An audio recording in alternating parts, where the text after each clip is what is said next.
জানিয়ে দিব এই মুহূর্তে আমাদের হাতে এসেছে বাংলাদেশের গুরুত্বপূর্ণ আপডেট সংবাদের শিরোনাম। শুরুতেই থাকছে লন্ডন থেকে আসা বিমানে বোমা হামলার হুমকি। লন্ডন থেকে যাত্রা করা ব্রিটিশ এয়ারওয়েজের একটি ফ্লাইটে বোমা হামলার হুমকি পাওয়া গেছে। এর পরপরই সতর্ক নিরাপত্তা ব্যবস্থা গ্রহণ করা হয়। তবে উদ্বেগ উৎকণ্ঠা পেরিয়ে ভারতের রাজীব গান্ধী আন্তর্জাতিক বিমানবন্দরে বিমানটি নিরাপদে অবতরণ করছে। এবারে জানিয়ে দিব নির্বাচনে অংশগ্রহণ করতে পারবে না মাহমুদুর রহমান মান্না।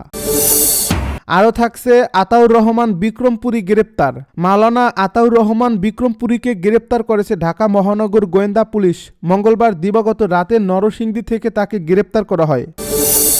এবারে জানিয়ে দিব ভারত বাংলাদেশ সীমান্তে বিএসএফ জওয়ান গুলিবিদ্ধ।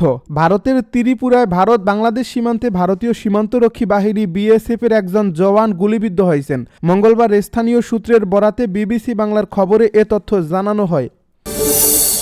সব শেষে জানিয়ে দিব সরকারের অবস্থান স্পষ্ট। আওয়ামী লীগ নির্বাচনে অংশ নিতে পারবে না জানালো প্রেস সচিব। আগামী সংসদ নির্বাচনে আওয়ামী লীগের অংশগ্রহণের সুযোগ নেই বলে সরকারের অবস্থান স্পষ্ট করেছেন প্রধান উপদেষ্টার প্রেস সচিব শফিকুল আলম। এতক্ষণ শুনছিলেন হাতে থাকা আপডেট সংবাদের শিরোনাম, এবারে বিস্তারিত। তবে তার আগে অনুরোধ রইল ভিডিওটিতে একটি লাইক এবং কমেন্ট করে জানিয়ে দিন ভিডিও সম্পর্কে আপনার মূল্যবান মতামত। আরও জানিয়ে দিন ভিডিওটি কোথা থেকে দেখছেন বা কোন জেলা থেকে দেখছেন। লন্ডন থেকে আসা বিমানে বোমা হামলার হুমকি। লন্ডন থেকে যাত্রা করা ব্রিটিশ এয়ারওয়েজের একটি ফ্লাইটে বোমা হামলার হুমকি পাওয়া গেছে। এরপরই সতর্ক নিরাপত্তা ব্যবস্থা গ্রহণ করা হয়। তবে উদ্বেগ উৎকণ্ঠা পেরিয়ে ভারতের রাজীব গান্ধী আন্তর্জাতিক বিমানবন্দরে বিমানটি নিরাপদে অবতরণ করছে। মঙ্গলবার দ্য টাইমস অফ ইন্ডিয়ার এক প্রতিবেদনে বলা হয়, লন্ডন থেকে ভারতের হায়দ্রাবাদগামী ব্রিটিশ এয়ারওয়েজের বিমানে বোমা হামলার হুমকি আসে। এয়ারপোর্ট কাস্টমার সাপোর্ট সার্ভিসের ইমেলে পাঠানো এক বার্তায় অজ্ঞাত ব্যক্তি এ হুমকি দেন। সোমবার হিথ্রো বিমানবন্দর থেকে উড্ডয়নের প্রাকালে হুমকি আসার সঙ্গে সঙ্গে ভারতীয় কর্তৃপক্ষ নিরাপত্তা জোরদার করে। বিমানটি ভারতে অবতরণের পর নিরাপত্তা প্রোটোকল মেনে সব ধরনের ব্যবস্থা নেওয়া হয়, কিন্তু বিপজ্জনক কিছু পাওয়া যায়নি। এদিকে একই রাতে আমস্টারডাম থেকে হায়দ্রাবাদগামী অপর ফ্লাইটেও হামলার হুমকি আসে। সেটিও ভারতে নিরাপদে অবতরণ করে। ভারতীয় কর্তৃপক্ষ বলছে, যাত্রীদের নিরাপত্তা নিশ্চিতে সব ধরনের নিরাপত্তা ব্যবস্থা সচল রাখা হয়েছে। যে কোনো ধরনের সন্ত্রাসবাদী কার্যকলাপ রুখে দিতে তারা প্রস্তুত। নির্বাচনে অংশ নিতে পারবেন না মাহমুদুর রহমান মান্না। ঋণ খিলাফির তালিকা থেকে নাম বাদ দেওয়ার নির্দেশনা চেয়ে নাগরিক ঐক্যের সভাপতি মাহমুদুর রহমান মান্না রিট খারিজ করে দিয়েছেন হাইকোর্ট। এর ফলে আসন্ন জাতীয় সংসদ নির্বাচনে তার অংশগ্রহণের সুযোগ থাকছে না বলে জানিয়েছেন রাষ্ট্রপক্ষের আইনজীবী। বুধবার বিচারপতি মোহাম্মদ বজলুর রহমান ও বিচারপতি মোহাম্মদ মঞ্জুর আলমের সমন্বয়ে গঠিত হাইকোর্ট বেঞ্চ এ আদেশ দেন। আদালতে মান্নার পক্ষে শুনানি করেন জ্যেষ্ঠ আইনজীবী আহসানুল করিম ও ব্যারিস্টার জ্যোতির্ময় বড়ুয়া। রাষ্ট্রপক্ষে শুনানি করেন deputy attorney general Shafiqur Rahman. এ প্রসঙ্গে deputy attorney general Shafiqur Rahman গণমাধ্যমকে বলেন, বাংলাদেশ ব্যাংকের ঋণ খিলাফির তালিকা থেকে নাম বাদ চেয়ে নাগরিক ঐক্যের সভাপতি মাহমুদুর রহমান মান্না রিট করেছিলেন। আদালত রিট আবেদনটি খারিজ করে দিয়েছেন। এর ফলে তিনি নির্বাচনে অংশ নিতে পারবেন না। মান্নার আইনজীবী ব্যারিস্টার জ্যোতির্ময় বড়ুয়া বলেন, হাইকোর্টের রিট খারিজের আদেশের বিরুদ্ধে আমরা আপিল করব।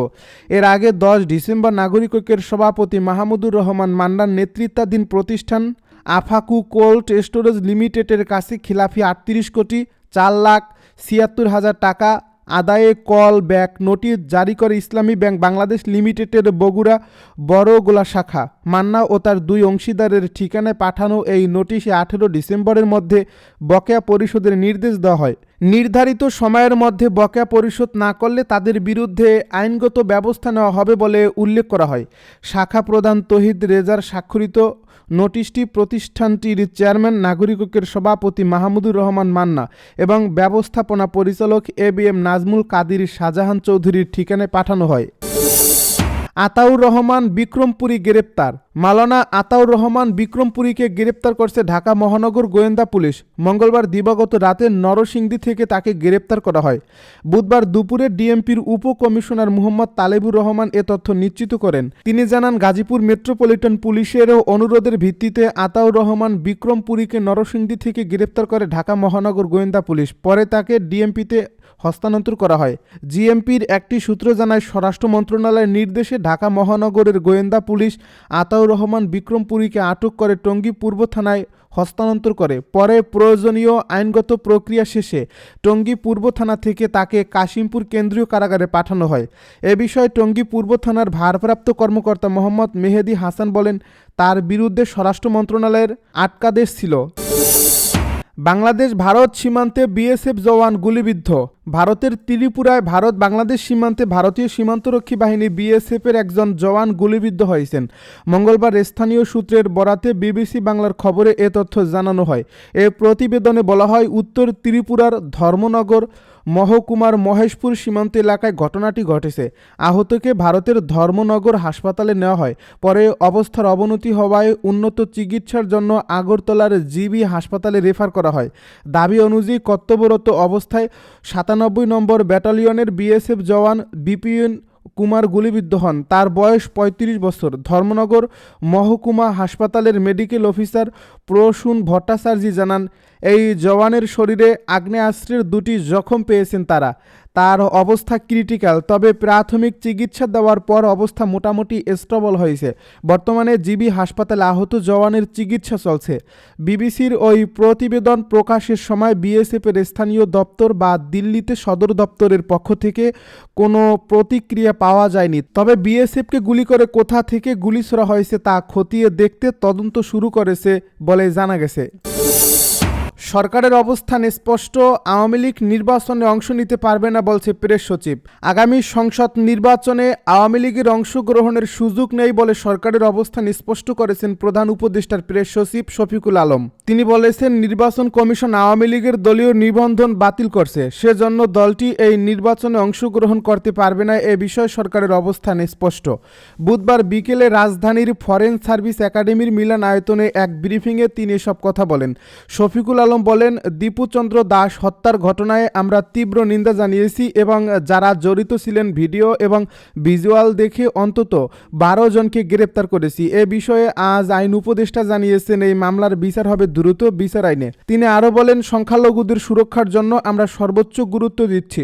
আপনারা দেখেছেন দুর্গাপূজার সময় এবং অন্যান্য বড় ধর্মীয় উৎসবে পর্যাপ্ত নিরাপত্তা ছিল। তারেক রহমান প্রসঙ্গে প্রেস সচিব বলেন, আমরা তার বাংলাদেশে প্রত্যাবর্তনকে স্বাগত জানাই।